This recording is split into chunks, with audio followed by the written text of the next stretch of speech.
Hello everyone, আসসালামু আলাইকুম সবাইকে। আজকে আমি রান্না করব কলমি শাক। প্রথমে শাকগুলো খুব ভালো করে কেটে বেছে আমি ধুয়ে নিয়েছি।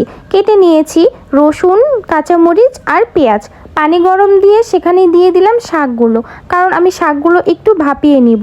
খুব বেশি একটা ভাপাবো না, ঠিক মাঝামাঝি আঁচ দিয়ে আমি একটু মোটামুটিভাবেই ভাপিয়ে নিব, কারণ কলমি শাকের একটি গন্ধ রয়েছে, সেটা চলে যাবে। আর একটু ভাপিয়ে নিলে শাকটা বেশ ভালোই লাগে।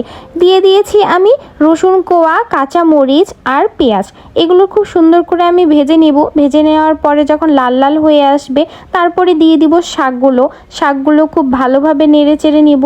তারপরে আমি দিয়ে দিব লবণটি পরিমাপ মতনই দিব, কারণ খুব একটা বেশি খুব একটা কম কোনোটাই দেওয়া যাবে না, তো পরিমাপ বুঝে দিতে হবে।